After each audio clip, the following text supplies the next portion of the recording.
Grief is such an overpowering emotion, especially after losing someone so close to you. It can take months, years, even decades to get back to normal, if that's even possible after experiencing a significant loss. This podcast was created to help you move through and release the emotions, allowing you to heal the hurt and begin living again. Listen in as I chat with medical professionals, grief workers, and people who have first-hand experience in losing a loved one, what their experience has been, and what they did to help heal themselves and those around them. Life isn't always sunshine and rainbows, but I believe there is always a silver lining if you're willing to look. Welcome to the Release Podcast.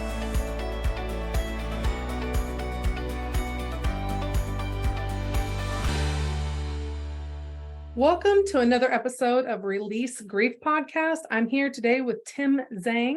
Got it right? And today we're going to talk a little bit about, let me just bring Tim on here. Thank you so much, Tim, for being on the podcast. I'm super excited to chat with you because I don't get a lot of male perspectives on grief and how you navigate grief and how it's impacted you versus the ladies that I have on the podcast. So tell me, what brought you in to be on this podcast to begin with? Well, thank you for having me, Faith.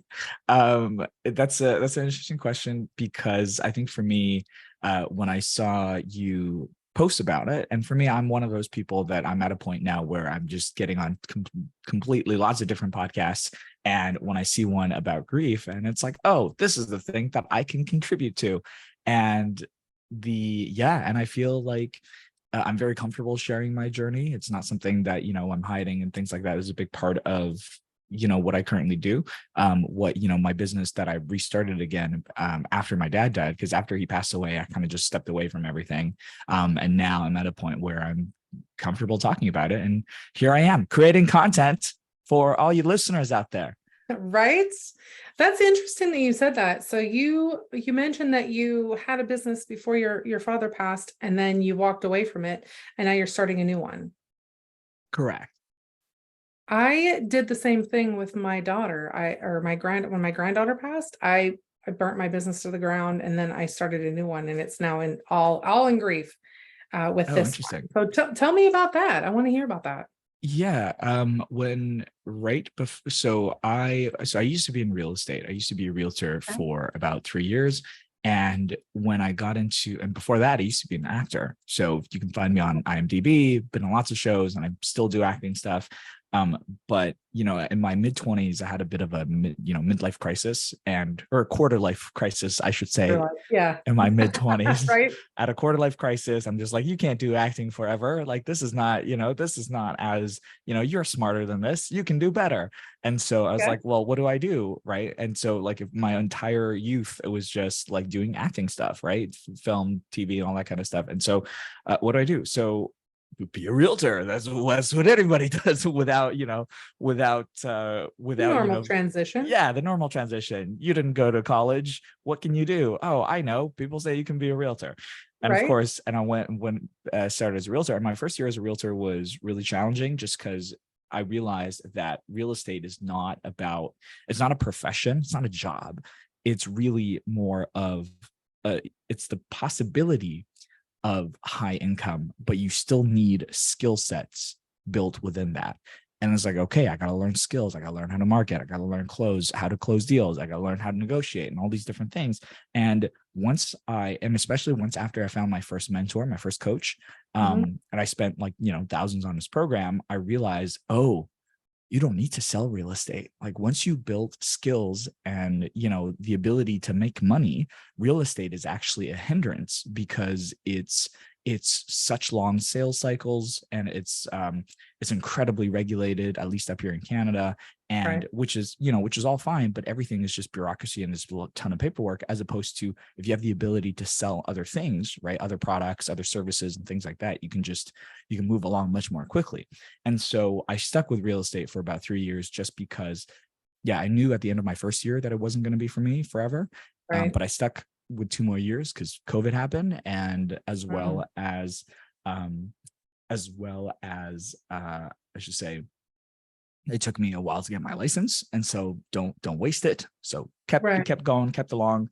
But it wasn't until 2021, where I just jumped the ship and be like, great, I'm going to start my own marketing agency for local businesses. And I left real estate, did all of that, started my own agency, started working with people, started getting my own clients. And in 2022, last year, so that's when my dad passed, I was at a transition phase at the beginning, because at the beginning I was trying to figure out what marketing services I was going to sell, right? At first it was a full service for local businesses. And then I decided to switch to just reputation management. And then after a little while, so it wasn't until, and then I went into Google ads and Google SEO and all these different things. And after a little while, I was like, I don't no longer want to talk to local business owners, because small business owners and local business owners, in my experience, there's a huge difference between them and let's say, digital online entrepreneur. Whereas local, right, huge difference. Small business owners, local business owners, they tend to, again, not everybody, there's always exceptions to the rule. I find that they tend to really focus on being in the business, right, which is managing their day-to-day and like people and all this other stuff, maybe their staff, as opposed to working on the business, which is like education, training, coaching, all these different things, which is very normal for online entrepreneurs, right? Like, if you come from any kind of, if you have any kind of online business that's successful, chances are you got into somebody's program, high ticket program, and you learned skills, and then you now sell a thing. And having the conversations they're completely different conversations, night and day. They are. Right. And so, I just remember asking people, it's like, oh, what's your customer lifetime value? What is your average cart value? Right. And like, what's your conversion like? Nothing. What is that? Yeah, I know. And so it's relevant because the reason why I'm sharing this is I decided to switch to online businesses, to like e-commerce businesses, a week before my dad died.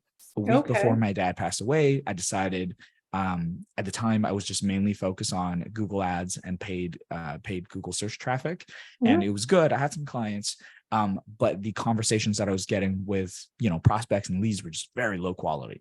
And so I decided to switch to e-commerce, and it was good. But like literally a week after I made that transition of like sending out emails, sending out DMs, and like building relationships, my dad just up and died.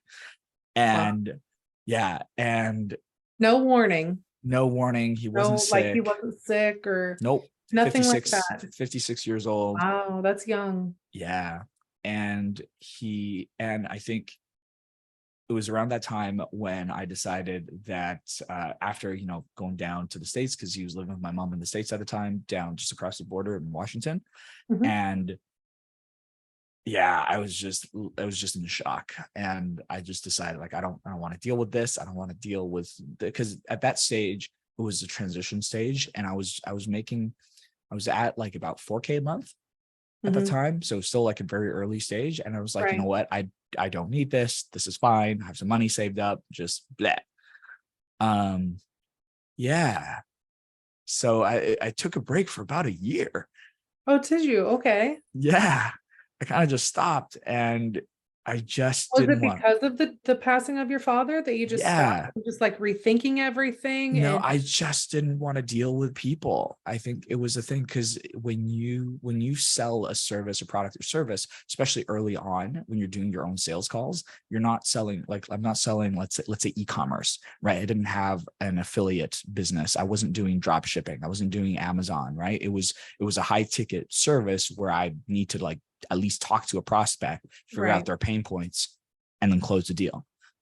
That process of like talking to people, I was just not interested in. Well, you also have to have, so a little bit about sales, you have to have like a good mindset about you to go into a sales conversation. Yeah. Otherwise it just tanks and you're just wasting both of your time, right? Yeah. I would assume so. Yeah. I mean, every time for me it's happened, it just went. Yeah, that's right. It's just, it just didn't want to deal with people. That was kind of the big thing. During that downtime, I spent just more money on courses. I moved, yeah, more money on courses and learning new skills, thinking that, that like, if I don't deal with people again, what's another business model that I can be doing? Mm, And after a little while, after about a year, so he passed in the summer, last summer, and about April this year, I started to be like, okay, I'm starting to get itchy. I want to get back to what I used to do, which is, like creating offers, high ticket offers. And then, and rather than just 100% tech stuff, like I love tech stuff. I'm a nerd, right. Yeah. but yeah, getting to people, talk to people, I think that's still my jam. So here we are. Well, good for you. I mean, Yeah. I know with losing someone specifically, it takes a toll upon your mind. Now, I don't know how close were you with your father? Were you guys like best friends, or did you have a strained relationship, or was it somewhere in the middle? That's a good question. So this requires more backstory, Mhm. more setup. Um, so the first part was, yeah, I just, after my dad passed, I just didn't want to deal with people. That was, yeah, just no people. But I call him my dad, but he's actually my stepdad. So Okay. I grew up with a single mom, and so throughout my life, I never really had a dad. My real dad is far away in China. I never really knew him. Um, yeah, I never really knew him. So I never had a dad. And it wasn't until about, I would say 2016, 2017. I want to say 2017. Yeah, it was about 2017 when he came into my life, where he met my mom and they Okay. started dating, and then they got married. I think they met in 2016, actually. They got married in 2017. Okay. And yeah, and he was, so we, at the beginning, it was just like, oh, it's a guy that my mom's dating. Hmm. Great. And then Yeah. they got married, and they got a lot more serious, and it's like, oh, okay. And so, short story long, we've built a great relationship. And so from not having a dad to having, a stepdad that I call dad, that we've had such a great relationship. Mhm. Um, and it only really lasting 5 years, Yeah. and then it kind of just disappeared. That's a good time. That's heartbreaking. I could Yeah. imagine. Because my daughter that passed in 2016, she was in a car wreck. She was 19 years old, and Mm, she was actually my stepdaughter. But in all intents and purposes, she was my daughter because I right. loved her as much as my own children. And I had known her for 9 years before she passed. And it's just like it rips a piece out of you, whether, Yeah. biological or not. Like when Yeah. you love, and it doesn't Yeah. matter. No. The acceptance is there. It's like, okay, I accept that this is my person. This Hmm. is a part of my world. And Hmm. now this hurts. Hmm. So, man, are you an only child? I am an only child. Yeah. You are an only child. But Okay. my dad has kids. So Okay. my stepdad, he has kids. He has grown up kids. They're a little bit older than I am. They live down in the States. So I by marriage, I ended up with an awesome extended family. They're really great. Um, but yeah, I don't see them that often. Gotcha. Yeah. And so when you heard that he had passed, did you Mm. go visit your mom and him, or Yeah. your mom went Yeah. after he passed and stayed with her for the year? Or talk to me about that year of transition, because that's heavy. I know when my daughter passed, and then a couple years later when my granddaughter passed, like after the passing is like for me anyway, I Mm. go into what I call the nothingness. It's where you sit, you just do nothing. You want to do nothing, you want to see nothing, you want to be nothing, you just nothing. Yeah. Nothing happens. Yeah. I get that. And I'm That like, feeling. yes. And eventually you start to wake up a little bit. But talk to me about that year, because that's to me, that's the most critical moment when you're going through the grief, as to how you handle that first year, as to how, I don't want to say how quickly you rebound, but like, How fast can you get over it? yeah. And it's, and a lot of people are like, well, you never get over grief. And I get that. I totally understand that. But you still have to get to a point where you can live life again. You Yeah. still should be getting to a point where you can live life again, Yeah. and that's the point where I'm trying to talk to. I know. Sometimes the words are just so weird, and it's like Yeah. people get so offended over little things. But it's all the same thing that we're Yeah. talking about in the Right. long gist of everything. So talk to me about that here. Yeah, total side note, you can't make it big without haters. So as your podcast grows, if you get haters, that means you're doing something right. Oh, I'm pretty sure I will get haters, and that's Yeah, okay. I have a lot of but strong beliefs on this. yeah, So love it. Yeah, so the year transition. So they were living down in the US at the time. So like literally across the border, I'm up in Canada in Vancouver, and they're down Mhm. in Washington State. So it's a few hours drive, and there's a ferry somewhere. And when I first found out, my mom called me. She was hysterical, and she was in hysterics, right? It happened the day before, but still, like, she's in shock, right? Absolutely. Everybody's in Yeah. shock. And I was like, what, like, what are you, like, what's going on? She couldn't get the words out. She was just like in Yeah. hysterics. It's like, oh, like you and dad fighting, like what's going on? And so I Right. didn't really take it seriously. And it's like, like, okay, well, I'm gonna go because I can't understand you. Um, and I tried to call my dad, like maybe he knows what's going on, and he always takes my calls, and he just didn't take my calls. And so I'm just like, ooh, like Something's what, going on. like, yeah, Yeah. something's going on. But like he always takes my calls. It's either like they're really fighting, and he's like, you and your mom talked. Like I don't know what it is, but something's going on. And so Yeah. I called my mom again. So she finally like able to let it out, like, he's dead. And yeah, and it's just like, and I was like, I was definitely in shock. I was Mhm. like, there wasn't No really way. like, It's yeah, always there the was, no way. You're lying. Why I are you didn't, lying to me? That's what yeah, no, that's fair, right? You go to that denial phase very I do quickly. instantly. I wasn't really in the denial phase. I'm just like more of like shocked that it Yeah. happened. And it's like, because my mom's not the type of person to like really fuck with you like that. Right. And so it's like, okay, well, like how? And so she said like it was a heart attack. I'm like, okay. And it was a Sunday morning. And uh yeah, so she told me a bit more about what happened, all that kind of stuff. And yeah, and then eventually I was like, I gotta go. And I ended up going to church. I started going to church. I wanted to say like probably like a year, but not a year before, like a few months before. But I started following Jesus about a year before, um, building my relationship with Jesus, building my relationship with God.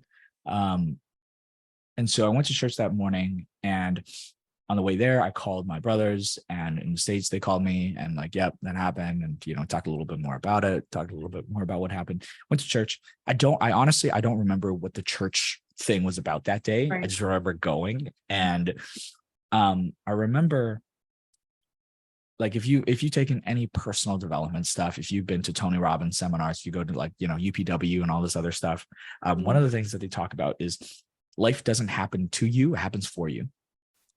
That Yes. was a big thing that kind of clicked in for me that during that time, right? And why I was still in shock, but I wasn't like super upset, because it was like, okay, how is this happening for me? Yes. Right? How is this happening for me? How is this giving me an opportunity? And over time, I kind of figured out that, like, you know what, you may not know. You may not know right away, Right. right? Like it's about seeking. For me, at least, it was about seeking that, like, what is it trying to show you? What is the universe, God, whatever you want to say, it could be your God, my God, doesn't matter. Whatever the Yeah, universe is trying absolutely. to give you, how is this trying to benefit you? Right. How is this an opportunity for you to be better? Yes. And so, yeah, that was really interesting. But as my that kind of kept with me for a long time. But the day of, later on that afternoon, I drove down to the States. It was a couple hours, went down, saw my mom, and yeah, she was in hysterics. And it was the weirdest thing for me, was kind of because I was literally on the phone with him the day before, Yeah. and everything was great. The weirdest thing was opening their fridge and see his like half-eaten stuff, or like half drank soda. that was when like emotion started coming in. It's like, wow, it became very real. But yeah, we packed up all the stuff. The next day, I stayed with my mom that night at the place, and the next day, my brothers they flew over with his wife and one of my uncles as well, so his brother, and yeah, we started dealing with the technical stuff, the process, the technical process, the bank, and like and like the landlord's a tenant, like we're just gonna start packing everything away. She was gonna move back to Canada. She has a place up here. Okay. And so to keep the story going, we packed everything up, dealt with everything we could there, and we decided to cremate the body. And so to get the body back in to his family, because they have like their family plot. Yep. I'm gonna sneeze. Hold on, I'm gonna mute myself. Okay.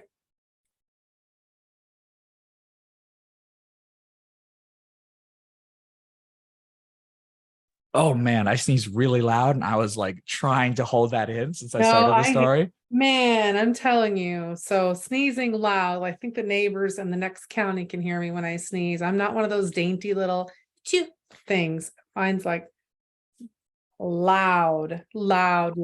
So I have never figured out how they did do the quiet sneezes. I don't know. Figured out, because if I'm I like try, an elephant.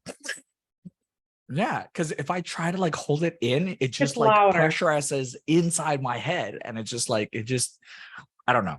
Anyway. Yes. Real life here, people. Real life. Yeah. It's like girls don't poo or pee. Right.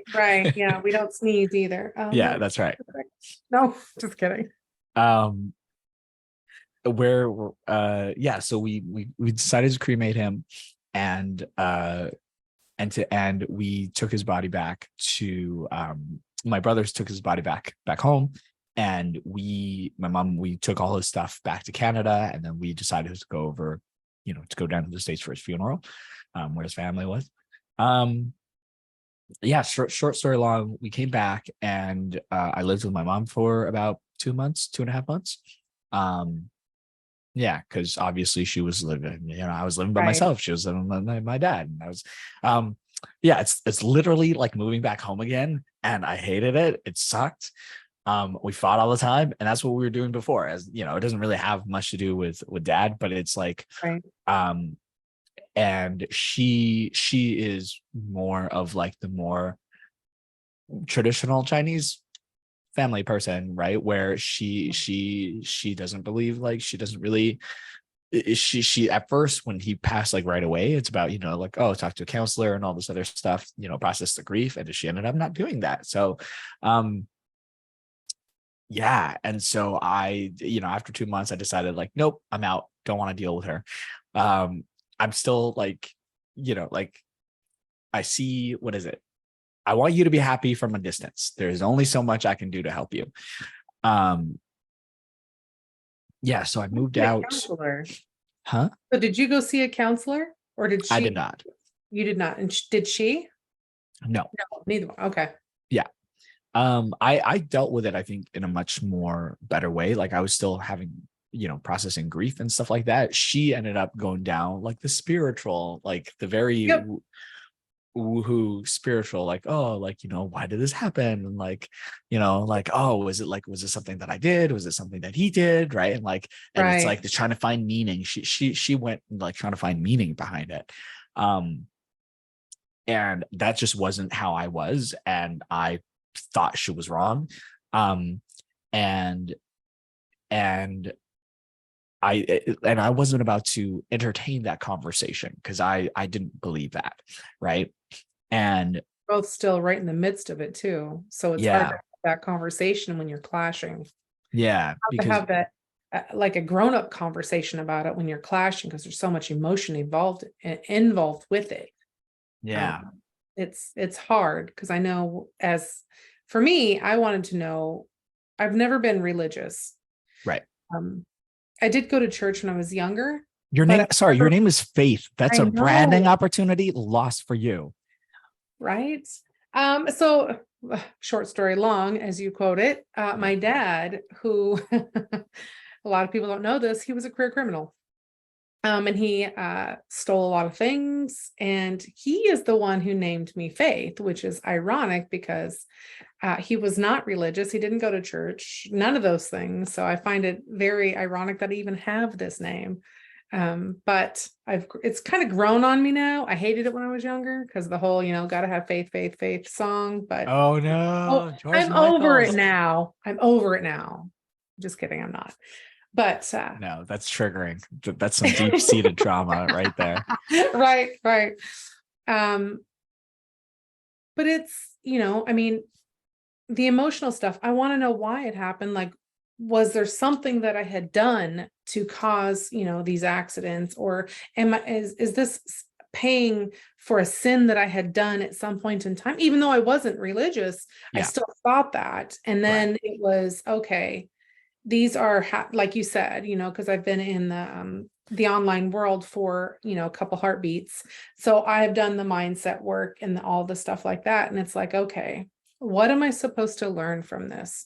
What can I share with others about this? What is my silver lining? And I always go to that. What is my silver lining through everything that I'm experiencing? All of these traumatic experiences, all of this grief, because we all experience grief, but not all of us deal with it gracefully.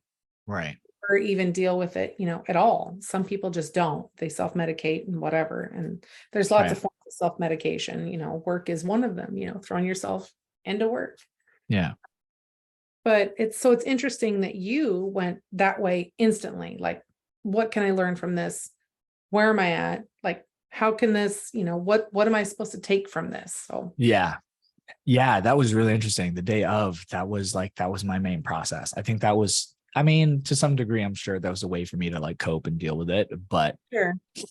But at the end of the day, like I still hold that belief, right? And it's getting more, and as time passes, I think it gets more and more clear of how that is benefiting me. But I digress. Going back to the story where I finally decided to move out, and so I'm like, yep, a couple months of this is okay. And at the time, because I stopped. I ended up. So fun fact: never delete your email list. Never delete your list because you're gonna regret it later. Yeah, because I just thought I just thought like I'd never have to I'd never want to deal with this again. I'm like, oh shit, that could have been valuable. Right. Yeah.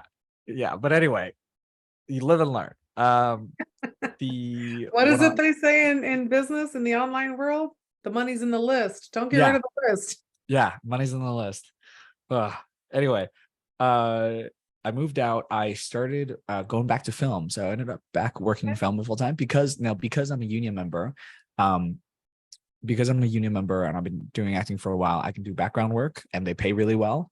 And so to become like a background person, like anybody can do it. But when you're a union member, they just pay you a lot more. So literally, you shut off your brain, you go to set for like 8 hours, 9 hours, you basically sit around and do nothing and shut off your brain. And that was like the best thing because they pay you to like not think and not to be at home with my mom at the time, and for me to like grab a book and just start reading, learning, whatever, doing whatever. And that was great. That made me money, and that I didn't have to like really deal with people like in a business type of way. I wasn't there to really make friends or anything. I was just there to make money, go home, and I did. It was great, and that afforded me the ability to move out again. Into my own place and started, just kept doing more film work. And yeah, I realized like how lucky I am to have that in my life where I can just go pick it up and do it. And I know not everybody has that opportunity. To have a decently paying job where you really don't have to, it's a union gig and, you're there all day, you're tired. Right. And because they're paying you for your time, but like they're feeding you, they give you food, right? Like they have catered food, like lunch, and they have like snacks whenever you're hungry, just like, just free food all day, every day. And yeah. And so that was a great deal. And so I did that for quite a few months until probably like February, March, where Of he this passed year? so he passed in July. And February, March, until that I felt like, okay, I needed to come back. I needed to do something. And yeah, rather than just doing the film life. And that was okay. I could have just coasted on that for a little while. I'm glad I did, because there's a strike happening right now. Oh yeah. Yeah. I've heard of it. Yeah. Right. And so, yeah, SAG and Writers Guild, they're both striking. So anyway, that affects us hugely up here in Vancouver, because we film a lot of American shows. We have no Canadian content. Canadian content is trash. Come on, American overlords. Yeah, eh? Give us. I live in Minnesota, so we do the whole Canadian accent here. Yeah. Oh, jeez. Yes. A boot. Yeah. Yes. I don't know. Oops. Yes. A boot. Anyway. And so I decided what to do, and I took more coaching and more programs until I kind of like eventually to settle to where I currently am. And and I started, I launched in about, I want to say late May, early June. So what did you launch? Oh yeah. So I focus strictly on building funnels now. So right now my offer right now is help non-techie coaches build their entire like online platform. And so their automations, their sales funnels, and I also have like training included as well, like coaching that's included in there. I don't like to sell like educational stuff and coaching stuff. I don't consider myself a coach, but when you have the knowledge or skills, right? So I sell the funnel. And oh, by the way, here's how you make money with it. I can't even. This is hilarious. My background was in funnels. I used to build funnels, like oh no way, big funnels, and for a couple big names. And then when my granddaughter passed, I was starting to transition. I got the feeling before that I'm like, this is not for me. Like, I find no joy in this. Like I was getting 5 figures for a funnel. Like it was big. And I'm like, I don't find any joy in this. These people are just like, I don't want to talk to them anymore. Same thing. I just don't want to talk to them anymore. And then all of a sudden it was like, I don't know that this is for me. This is not the trajectory that I need to be on. And then it wasn't, as soon as I thought that, it wasn't, but I think a month or so later, my granddaughter passed. And she was 4 years old at the time. Wow. And so then I'm like, sorry, do you mind me asking, was it from the same daughter that passed? No. She didn't have any children. Okay. Different. No, she was 19. And my daughter passed in a freak vehicle accident, and my granddaughter, 4-year-old granddaughter, had passed in a freak vehicle accident. Wow. So completely separate, like 4 years apart. And it was just, I knew at that moment I wanted to go and help people with grief. Like, I have a great mindset, and I never thought of myself as a coach either in the funnels. Never at once. Even though I could get on there and I could talk to people about how to like structure them, how to go through like the sales process. And it was a huge education, because outside of the online world, people don't know what the heck a funnel is at all. Those brick and mortar businesses that you were talking about, no clue. I love it.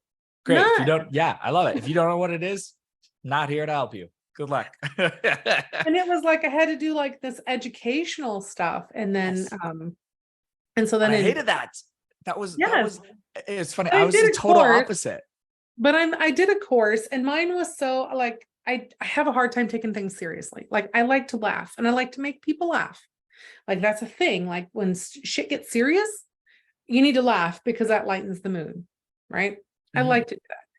And so in my course, it was like how to bathe a cat. That's what I would talk about, like doing a funnel on how to bathe a cat, how to bathe. So it was like, we would build it around bathing a cat, and so people got a lot of knowledge out of it, but I'm like, this is not where I want to go. I like building funnels. I'm glad that I have that knowledge, because it helps me with structuring out, because I also have a background in copy. And so it helps me structure like everything across the board for like the podcast and getting the notes written and all of the things. Like, if I could tell anyone going into business, start with copy, go into sales process. Yeah. Oh Customer my God. journey all the way. Figure it Oh, out.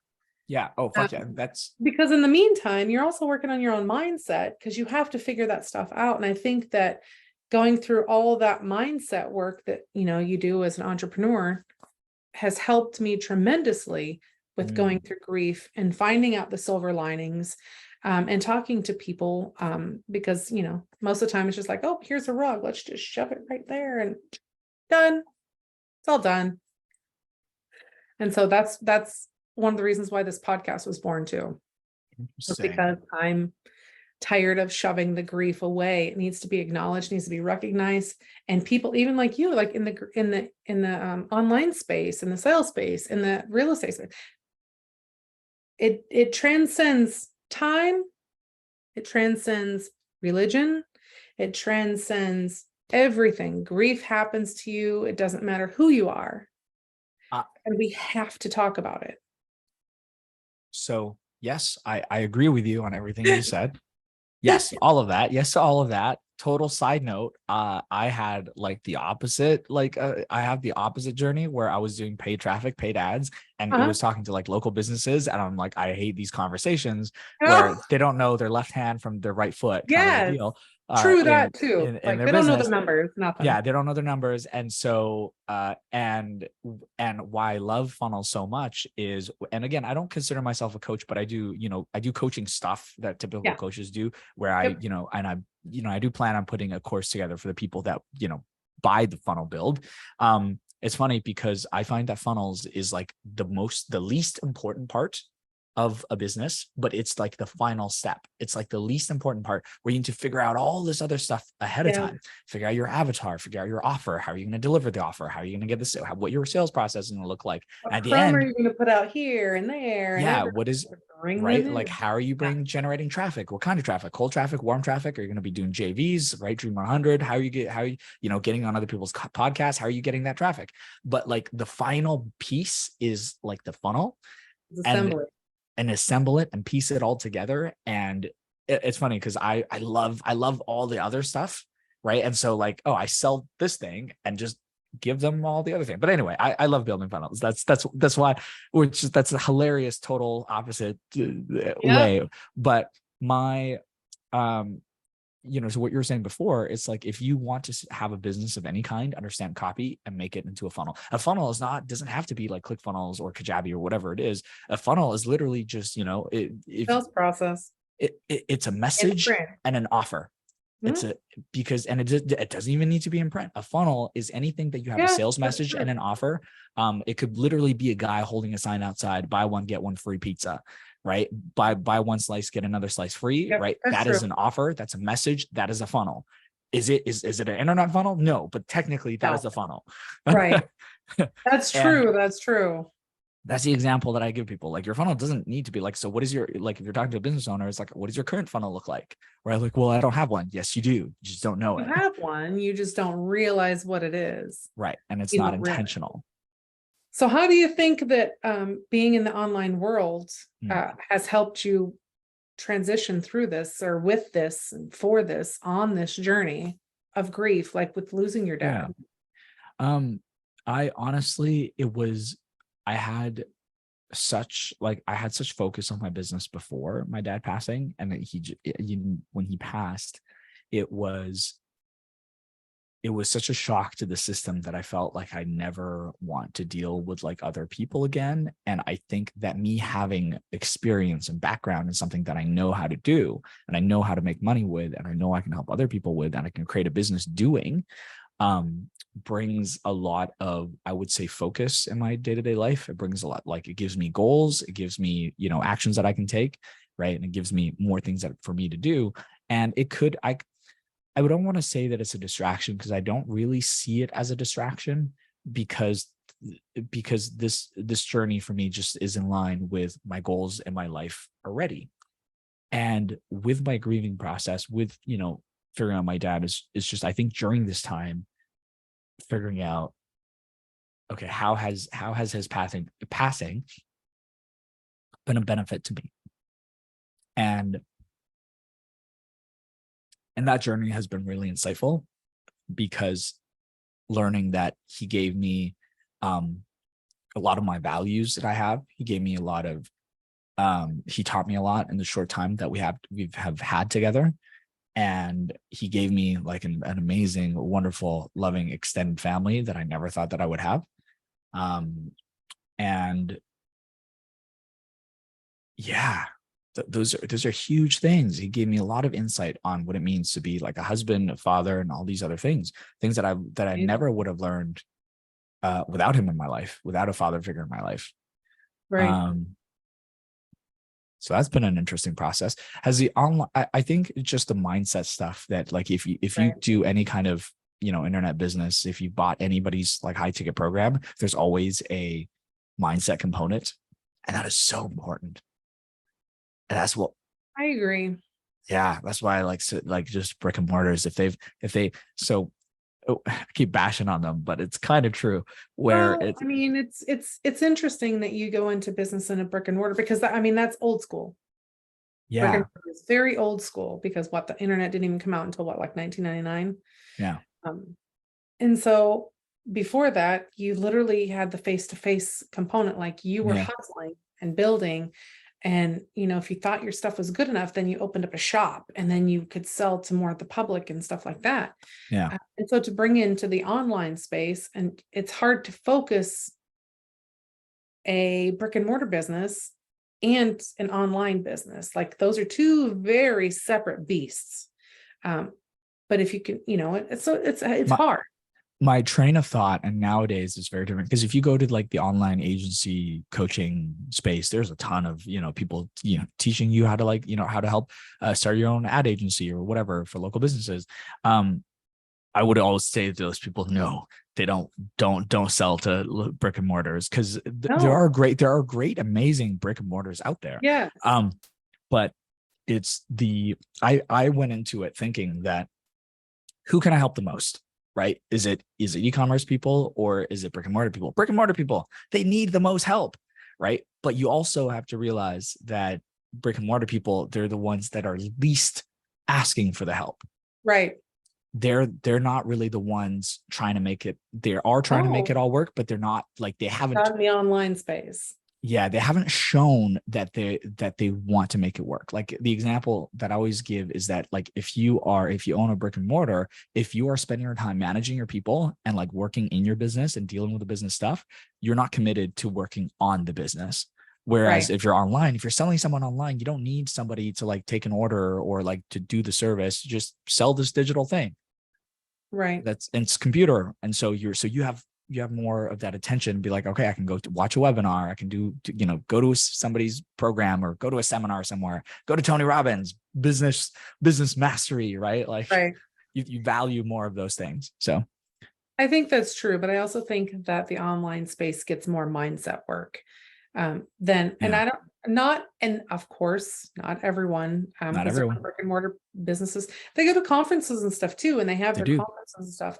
But I think that theirs is more of like doing the face to face. Because when I think of brick and mortar, I think of like chiropractors and doctors, ones that they kind of have to have like a brick and mortar space. Yeah.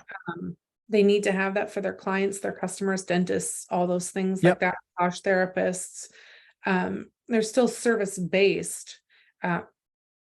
And we are way off topic. Way off. Yeah. Sorry. Grief. Yeah. We could talk about business all day, but we're talking about grief. I wanted to have a business podcast. I'm not going to lie, but I'm like, no, I wanted to do the grief one too, but I know that it intersects because, I have a background in business, online business. I've had a, not necessarily a brick and mortar, but it was a business. I used to clean up foreclosed homes. So I had to have the personal communication with people and drive here and go there and blah, blah, blah, blah, blah. And I've had the online business. Come to my podcast where we only talk about business. All right. I'll come on there. No problem. There you go. Where we only talk about, like, I'm just starting. I'm about 23 episodes in, and I'm just starting to get guests on board where it doesn't really matter what type of coaching consulting business you have, but it has to be online, and we talk about the business side of things. We don't necessarily talk about the service that you provide. It's more about like, how are you doing your things? Got you. Yeah. Yeah. Yes. But off topic. Back around. Yes, murder, death, grief. People have not been murdered, thankfully. No, not on this podcast. I've had a couple podcasts where they've had a couple of the people in there have died mysteriously, like with sketchy circumstances and stuff like that. And but going back to so your mom lives now in Canada. Yeah. And she is on a different trajectory with her grief and stuff than you are. Yeah. How, like, can you give me some specifics on like how you are specifically dealing with your grief? Like things that you're doing, like, are you doing like the 5-step meditations in the morning? Are you doing the cold plunges, like the Wim Hof stuff, the breathing techniques? Frankly, I'm not doing any of that because, other than like going to the gym and working out and going for walks, like none of that. I think that all of that is to kind of help me in my day-to-day life. I don't want to say I'm over it, because you're not over it. It's right. I think that it's just the pain and the shock and the emotions don't overwhelm me anymore. I remember when I was moving. So right now, if people are watching this on YouTube, I'm on a up and down desk. What do you call those? Standing desk. A standing desk that can go up and down. My dad gave this to me, and and when I was putting it together, when I moved to this place, I just random bouts of like tears would come and emotion would come, because everything was just very much reminded of the love and support that I've had over the years. And I remember putting this table together with him for the first time in my old place, right? Like, years ago. There would be random bouts of sadness. But beyond, and that was happening a lot at the time in the first, even the first 6 months, because he died in July, like at the beginning of July. This is a very like clear center of middle of the year marker. Right. And my last year of like July to December was a blur. I don't remember that time passing. It felt like it didn't pass. And they started to blend into one. Yeah. And I looked through my phone, you can see the photos you've taken, like, oh yeah. Like I've done stuff, but in your brain, the measure that perception of time is kind of messed up. And so I don't think until probably like when I got back starting to business again, where like February, March, where I started like decided that I'm going to come back and do something, that time started to get more clear again, that like, oh yes, now it's August, right? Even though I'm kind of shocked that it's August, but like, me too. Right. But it's like, oh, it makes sense. Now it's August, right? Like, as opposed to like the 6 months of last year where it's just disappeared. I just don't know where that time went. And so I think part of my process now is trusting the business. And like, again, I'm so focused on the business these days that it doesn't leave a lot of, I think, room for that, for the grief. But even then, like before I got back into the whole business space, I was feeling a lot better. I wasn't consumed by it. Mm-hmm. And so going on walks has really helped me these days, just for like, so you're not like deep in work all the time, just going outside. And I think that was one of my ways of dealing with the grief was to bury myself in the suburbs. So I moved to the suburbs. I'm not in the main city of Vancouver. Because when you're younger, you're always like, okay, let's move closer to the city, right? And it gets more expensive, but like that's what we want. We want to be closer to the city. But I think since then I've become more of like a homebody. I've moved out to the burbs where it's like a 40-minute drive to go in the city. Like that's a trip. I got Costco near me. I got like Walmart. I got everything. You got to plan a day for that adventure. Yeah, that's a day adventure. And this way, like, since my mom lives about like half an hour away now, like I moved a little bit further away from her. So I'm just like, great, I don't have to go see her all the time. I still see her like every couple of weeks. I'll go visit her. We'll have like food, but like, it's an excuse to like, like, oh, I'm really far away. I can't see you all the time. Right. Yeah. You're like, I'm going to use this one to my full advantage. Yeah. Yeah, that's right. But having moved out here has been really good in the sense that I wanted to move out here to give myself the space Yeah. away from people, away from the city. I don't really have like friends here. All my friends now are on the internet or they live in the city. And so like, great, I don't have to see people. Right. And I find that having that film job that I still, do, it's still an opportunity for me to like socially interact. Like I have like set friends, right? People that I would hang out with on set, but we don't really hang out off of set. Yeah, that created a really decent balance for me. If I just only So work your from home. routines. Yeah. Routines and finding a routine that works for you and with your lifestyle that you've created. Yeah. At the beginning, it was just really shock that because he was so young, because he wasn't sick or anything, it was unexpected. It was more of, it was the shock of not going to see him again, spend time again, and not everything that we planned for in the future of like going to like Harry Potter world and all that kind of stuff just completely disappeared. Right. And it was still that shock at the beginning. And I think once that shock for me passed away, and be like, okay, how can I accept this? And once you start learning to, what is this benefiting you? And once for me, I started learning to accept it, you start building, you start seeing, okay, how can I build my life now? Right. And when you start building your life now, it helps you accept it even more. And it kind of just, you settle into a routine. You settle into a routine, you start doing, okay, this is my life now. Right. Because I think a big part of grief is not again, I don't know about other people. My grief process it feels a little bit different. Where I didn't, at the beginning, there was like, oh, all the things that we could have done together, that's all kind of gone now. But after that, it was more of like, I didn't really think about like, oh, I wish he didn't die. I don't really have a lot of those feelings. It was really, whenever I start teetering that direction of, it's always like in my head of how has he impacted me? How has he done good for me? English words, right? What am I saying? How has he done me well? Man, I don't know if that makes sense. How has he benefited me in my life?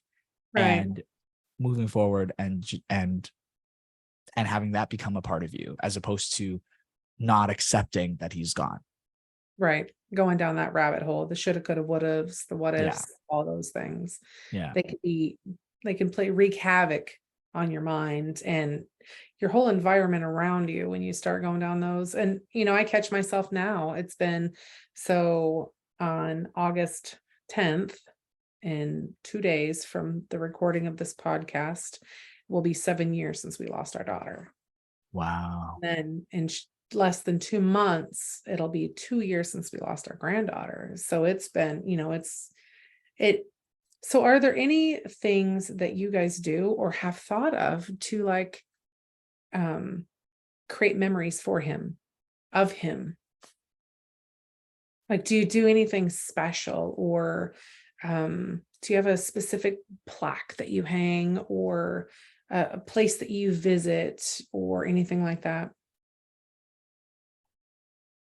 I think my mom may have some stuff for herself. I think for me, because she has like, it's his wife, right? Like they have like so many pictures and all the kind of stuff, all the memories that they've had together. Yeah, I think for me, I kept his hat. That was one of the things. He always wore his hat like as a cap. He just always wore it. I kept it, and I decided that was really the only thing that I wanted to keep. Like when we first was going through all his stuff, like, if anybody wants to keep his stuff, like, no, there's just stuff. They're just stuff. Like we didn't want to keep all his stuff. But yeah, for me, it was really more about the internal stuff. I think how he has affected me internally. I don't really have like an external ceremony or external No, I stuff. get that. I can understand that. Yeah, but I think I mainly, I think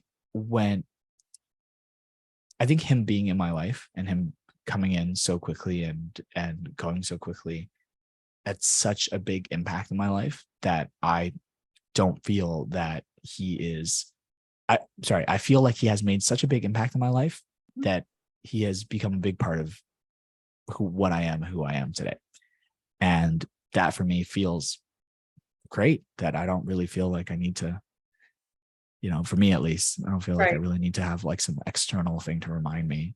I'm just always reminded, because he was such a big part of my life. Oh, that's beautiful. He sounds like an amazing man. He was. To come in and marry your mom and take on another child. Yeah. And blend a family like that so that you guys have brothers, or Yeah. I'm guessing it's just boys. Yeah. Two boys. Yeah. Okay. He had two boys. They're both married. They both have like kids. He has, they're pretty amazing down in the States. That he sounds like an amazing guy to be able to come in and do all of that. So it would be shocking if he hadn't have left an impression upon you. Yeah. That 100%. 100%. Yeah. So we have a couple that we do for the girls, just because of the kids, because she was so young when she passed. She was the second to youngest when our daughter passed. And so we had 3 older boys than her. We have 5 kids total, my husband and I. We have a blended family. And so every year at Christmas time, we get Christmas ornaments. We either make them, my mom and I do, or we buy them that are significant and with her, like like an angel wing, or it's in her favorite colors or something like that, so that it can adorn the Christmas tree, because Christmas was one of her favorite times. Right. And so we've extended that to our granddaughter now as well. And so we buy like little candy canes and lollipops and little kid things for hers. Oh yeah. We date them each year for that. And that's like one of the only things, because we didn't even, so they were both cremated, and our yard is filled with trees. So we live in the country, and one of the things that we did is, not that we did, but like other people did, is they bought trees, living plants to grow for, my daughter, my granddaughter. And so we planted them here on our property. So we have a couple trees here and we have a bench. So we don't really have like a headstone any place for them. And that's like our little memorial thing. It's like okay, breathing life back into the property, breathing life to sustain life. And doing that's really nice. Yeah, with the tree, like, to remember them by, and it's alive, and you've thought about getting a plaque for the bench, because when you said bench, all I can think about is like a plaque. So when she passed, so I mean, like her turnout for the viewing was just massive. I have a massive family, and my husband has a massive family, and her mom has a massive family, and her stepdad has a pretty big family. So the turnout was like over 800 people. Between 1,600 people just for the viewing, or just for the not the viewing, but like the one before the viewing. I don't even know what they're called. I don't know what they're called. The ceremony. It's kind of like the gathering, like the remembering, where we stand up in the front and people want to give their condolences and stuff to us. We stood up there for 4 hours straight, and they had to shut the doors because people were coming, because she was so impactful with the community, even at 19 years old. Oh, that's so sweet. So it was we had a big turnout. And of course, nobody expects a 19-year-old to be passed away. No one, as parents, you don't expect to bury your children. Like it's just not expected. You don't want to do that. No, it's just not what you think about. And so because of that, and where she lived, my son worked for a company that builds playground equipment for around the world. And so they gave us 3 benches that it was a big, huge plaque on the back, and it had her picture and her name and her dates. So that's on our back patio and stuff. So that's a huge reminder for us. Yeah. And for her mom. Her mom got one too. Yeah. And so she teaches me every day, the lessons that I've learned since she's been gone, and we're building a better community. All the knowledge that we have gained with it and for it and through it. Yeah. So it's just curious. But I love the take that you had on it and how you shared the things that you shared with us. It was, I'm always intrigued by how the guys go through the grief versus the girls go through the grief. Interesting. Because we have different mindsets. And so what do you think the difference is? I think that I think as moms, like I'm a provider, like I'm a caretaker. I will take care of everyone else around me before I will ever take care of myself. Mm. And so when she passed, that was the thing that I did, is like, okay, I need to make sure that my kids are okay. I need to make sure that my husband is okay. And then, 6 months, a year, two down the road, then I can just, focus on myself, because I didn't want to focus on myself. Yeah. And that's what it was. I was totally avoiding the situation. But eventually, you have to. You either deal with it or it'll deal with you. You have to take those steps. Do you find a lot of women deal with that in a similar way? I think that it depends upon the person that's passed and the relationship that they have with them. That's So it could huge, isn't it? be, yes. So like me and my daughter were very close. Very close. We bonded exceptionally well. And our kids bonded exceptionally well. Like we had a blended family, like nobody, I mean, a lot of people think that my stepson is my biological son. Like that's how well we interact with each other and how much he looks like me. And so I find it pretty interesting. But now if you're talking like for a spouse or a significant other or a parent, that relationship is going to be different. So therefore the grieving is going to be different there as well. So, but for a mother losing a child, it is extremely, like, you just keep going back to like, I should never have to bury my child. Yeah. That's the thing. Like, this is not life, because I should not be burying my child. Yeah. And so for all the mothers that I've talked to about that, this is the same thing. They're like, no, it's super hard to go. It takes a couple of years, and you want to focus on other people because you don't want to deal with it yourself, because that means it's real. Yeah. Yeah. So, I can't imagine what that's like burying your child. I think even like between mothers and fathers, like, mothers and fathers have a different, like, it's not the same. Like a mother burying her child is not the same as a father burying the child. right. Right. Yeah, my husband, he dealt with it a lot differently. So he threw himself more into work, because I think he went into the whole provider mode. Yeah.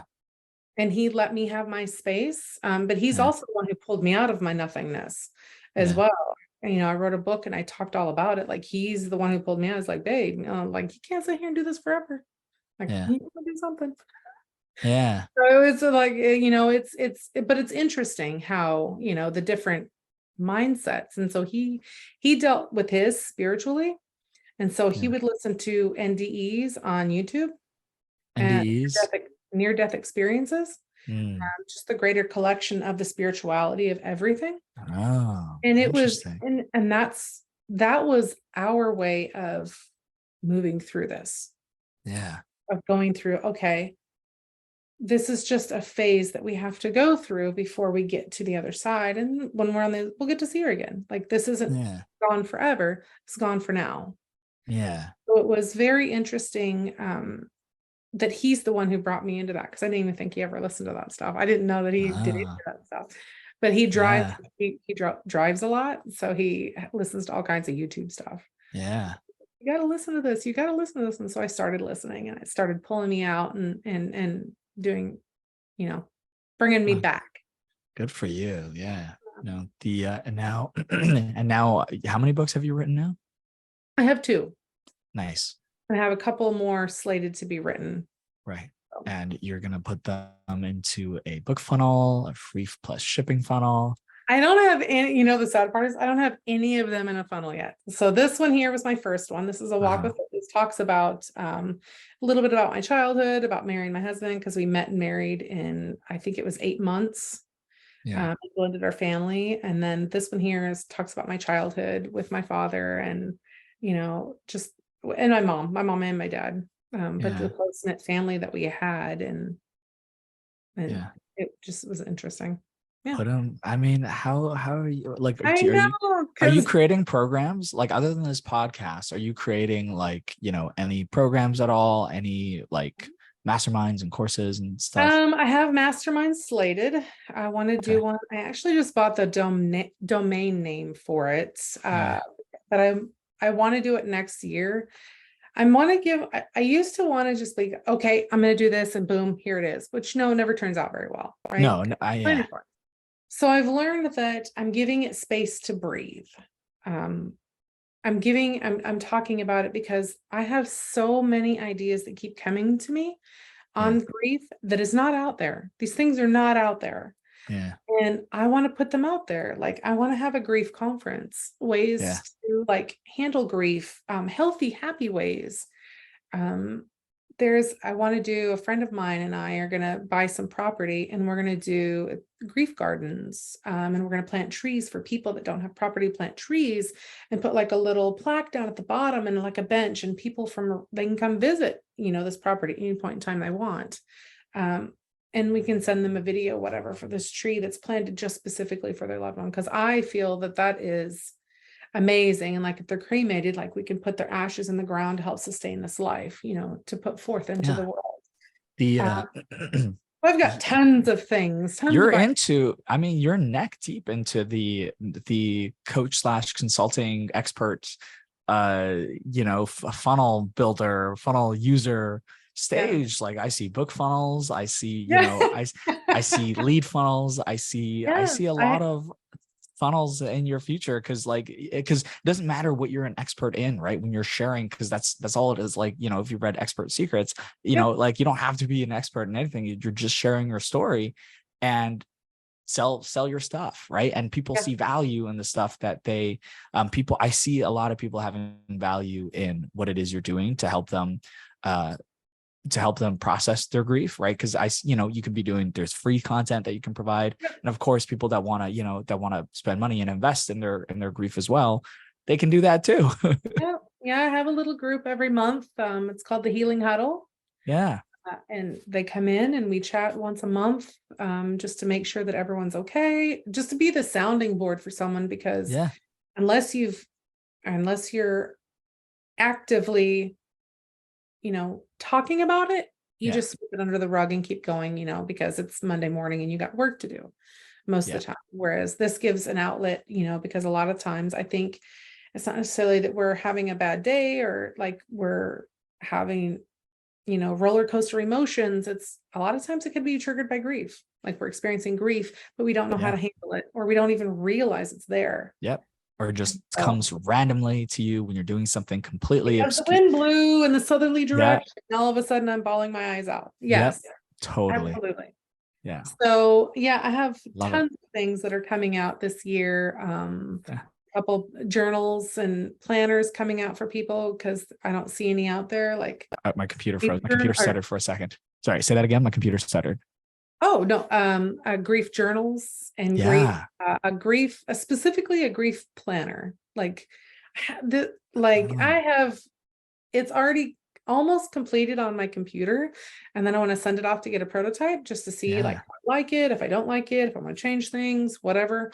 So I've got all kinds of stuff. Oh, that's Nursing home chronicles. Like, my mom does genealogy.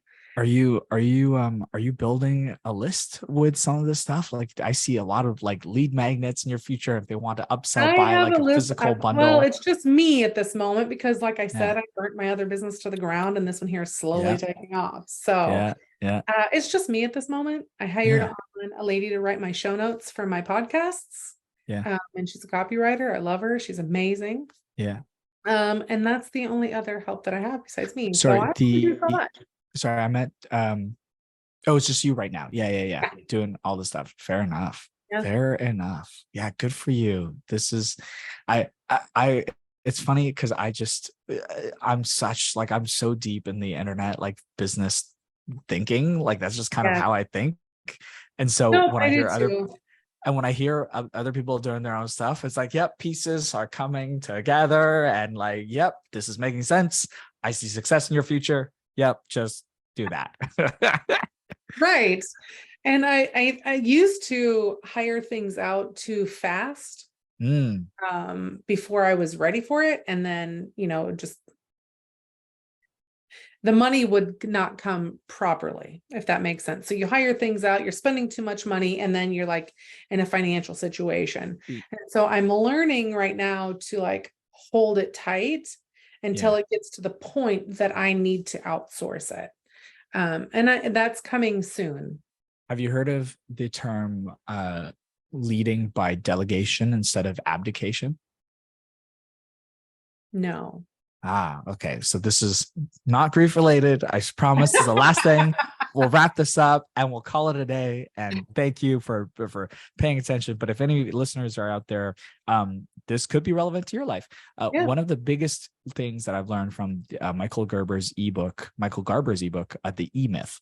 The E-Myth was the idea that you don't lead by abdicate. Most business owners, they are small business owners, they lead by abdication instead of leading by delegation. So what abdication means is that, like, for example, I run a small business and, like, you know what, I deal with the day-to-day and I really don't want to deal with this marketing stuff. So I'm just going to hire somebody in and they're going to deal with all the marketing stuff for me. They have proven results. Amazing. Here's some money, deal with all the marketing stuff, right? That is leading by abdication. You give responsibility and ownership to somebody else instead of yourself. Whereas leading with delegation is that responsibility is still on you. You're just delegating the specific tasks to getting it done. And that was one of the biggest aha moments that I've learned from working with my real estate team way back when. It was like my team lead was doing this thing. I didn't know what it was called. I knew it wasn't good. He was doing this thing. He was doing the abdication. He just didn't, you know, you're good at it. You deal with this, you do it. That's what I did before. Yeah. Right. And so that's the difference. So now I'm like, no, I know how to do the show notes. I don't want to. I want you to do them. This is how I want them done. Exactly. Yes. 100%. I'm learning it. It's taken me a few minutes, but I'm learning it. But you get it, right? Like, but once you understand that concept, you'll start like I see business owners hiring for SEO without understanding how to do SEO or what it is. I see, like, you don't have to be the best SEO person, but you need to know how it works. You need to know the foundations of, like, link building, like, right. And then you look, like, there's also recently on the internet space, I've seen a lot of terrible appointment setters, right? There's amazing appointment setters out there. And typically they only follow a couple of different frameworks of how to set amazing appointments, but none of them include making fake profiles of people that don't exist, having super generic pictures of, like, white people, of, like, white girls, copying everyone's profiles. Oh no, they do that intentionally. Their profiles, their banner of, like, oh, I help businesses with XYZ, they copy it from whatever program they're trying to set appointments for, and they just cold DM a ton of people and be like, hey, this is our pitch.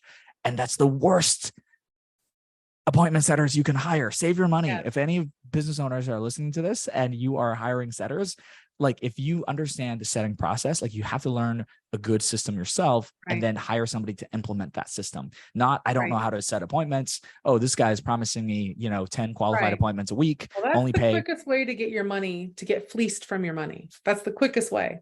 That's what I tell everyone. It's the quickest way to get fleeced. Yeah. Because by not knowing and then just saying, oh, well, you seem like it. Like, I don't know if you know this or not. I'm pretty sure you do. But the online space is the easiest space to come into and become an expert at anything. Yeah. I mean, I don't know about you, but I can pretty much create anything online. Yeah. Anything online, doesn't matter. Yeah. I can do it straight out of Canva. Yeah. I don't need fancy Photoshop. I don't need any of that stuff. I can do it straight out of Canva. Canva Pro, baby. That's the way to go. The entrepreneur's toolkit, Canva Pro. And so it's like, so I've always been the type, I want to know how it is, but there was a time when I would hire it because I'm like, oh, they have to have more knowledge on this subject than I do because they are an expert. I am not. Right. When it came down to it, I was having more knowledge than they were, or they were not doing it how I wanted it done, which was my fault, not theirs. 100%. It's like, they should have, like, for example, if you hire somebody to do Facebook ads for you, they should know more about how to do Facebook ads, but you should not be going there with nothing. You should not be, I shouldn't be blind. You shouldn't be blind. You should at least know. And that's what I tell people. That's what I tell, like, my clients and stuff like that, is you should be enough of an expert in the subject that you're hiring for to know the difference between good work and bad work. Mm-hmm. That's the only level that you ever need to get to, is to know the difference between good work and bad work. Right. I agree with that. Yep. I feel the same thing. Like, so we're going to bring this round. So grief. Same with grief. Same with grief. So like, if you are suffering from grief, or if you feel like you're suffering from grief, like, I have a very stringent policy on this. Like, I'm not going to go talk to a therapist if they have not been through what I've been through, because they have no idea how to guide me in this area. Like, they can tell me the textbook stuff and look for the textbook things, but the emotions and the feelings and the hard stuff that you're dealing with, like, that's not what I would go to them. I would never go to one for that. It's the same thing, like in business too. Grief, same thing. Interesting. I find, again, same thing, but my qualifiers are a little bit different, where it's like, because like I don't want to say it's all the same, but like businesses are all kind of the same. Your business is not like, not you, but like people in general. Right. Everybody Nope, thinks they're unique, but they're not really unique. Yeah, they're not really a unicorn. So they're all kind of similar. And like there's only so many frameworks that are working. And it's just, the difference is just people's skill level of execution. It's not that like this strategy or system doesn't work. It's just you execute it poorly and now you're blaming the system. But I find that the best way for me to look at, you know, good coaches, service providers, what it is just the results that they bring, that speaks to you, right, from their customer testimonials. I always harp on getting like video testimonials. So in the same scenario, if I was looking for a therapist, it's like, I don't need somebody who's been through, for me personally, I don't need somebody that's been through the exact same scenario. Right. But if they have clients that are like, if they have clients that are all super happy of their journey that they went on with this person, and it's a very similar journey, like, oh, I'll try you out because you have proven results from other people and you charge an arm and a leg. So it better work. Well, it better work at that point. And I think I was a little unfair in that too, for like going to see a therapist or hiring a therapist. It has just been ingrained in me from my father that you just don't do that. And I come from a generation that you don't talk to other people about your problems. You figure your shit out on your own. And so for us, it was like the whole YouTube stuff with the NDEs and going through that, the mindset work that you do as an entrepreneur, all those things, the releasing, listening to others, but not necessarily. I guess maybe I also have a problem with people telling me what to do. That could be a big one. I can neither confirm nor deny said allegations. Right. And so, but I mean, if therapy works for you, that's fantastic. Like, one of the biggest tips that I can give anyone, and we will wrap this up. One of the biggest tips that I can give anyone is to know yourself. Know what works for you, what doesn't work for you. What works for me might not work for you. What works for you might not work for me. Totally. So it's understanding how you are optimally best. And for me, it's not seeing a therapist, but for you, it might be, or, you know, vice versa. If you have like deeply ingrained values that like your parents beat into you of like solving your own problems and like, and not err with other people, like it could, like therapy, I 100% believe that everybody needs therapy and 100% works, but not if it's like, you know, if it's like built in from like your childhood. Well, like I said, he was a criminal too. Like he stole things, and he had apparently was affiliated with the mafia. And like, so you just don't go talk about this stuff. Like you're not going to roll up to the therapist's office and like, hey, yeah, today, you know, we cased a joint, we fleeced a couple people over here, like we got taken over here. No, you don't do that. You just don't. For sure. And if that's part of your internal like system, you don't want to fight against it, because it's your shift. That's such a change in world beliefs. It is. And you have to be what's online for yourself. Like, you know, when you walk into something, like, you know, if you're like business, grief, all these things, when you're going through your processes, you know, you can feel it deep within you if this is on track. If you're, excuse me, if you are being boastful or all these other things, like the ego's getting in the way, you know, you're not on track. You know that it is not in alignment with where you should be going. And so I liken that to, and I have found that with all the grief stuff I'm doing, which is crazy because I ran from it for so long, is right on track, and I'm right in alignment with everything because it feels perfect for me. And it's crazy. Good. And people are looking at me like, that aren't in the online space, they look at me like, what? You talk about death and grief? I'm like, I do. You're a content creator, bro. You're a content creator. I know I am. People, yeah, you're in the content creator space now, and you're just getting paid for attention. And this episode of the podcast is sponsored by Pepto-Bismol. Right. You have stomach issues or anything like that, buy Pepto-Bismol. Right. That's the content economy. Yeah, that's the content economy. It right? is. And if you use special code Faith Sage, you get your 20% off your first purchase directly from Pepto-Bismol. Or maybe even a buy one, get one. Yeah. BOGO option. There you go. BOGO option. See, monetize content creation. That's what we're here for. Right. You got to support your business. Put on a monthly donation, like That's right. Patreon, get people on your Patreon, right? Yeah. And then that's right, because people want value. You're creating value by creating all this amazing content. You got to pay for it somehow. Somebody's got to pay your bills. That's true. Somebody's got to pay my bills. Yeah. Ain't no sugar daddy coming in and no. I got time for that. No, just your husband. That's my husband. Yeah, just your husband's your sugar daddy. Paying, buying stuff. Oh, I need a new microphone. Is that your guys' dynamic? It's just like, I need a new microphone. It's like, okay, I'll get. Is that not how it works? No. He's very ingrained in the brick and mortar world. Yeah. And he has no idea. He tries to talk to me about my day. And so I'll start talking to him and I can see when his eyes glaze over. Yeah. And he pulls up his phone. I'm like, okay, boom, we're done. And then I say something and he'd be like, what? Because I'll say something random off the wall. He'll be like, what? I'm like, oh, you are paying attention.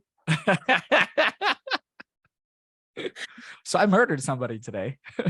Right. Yeah. So we got to bury body out back. You ready? Yeah.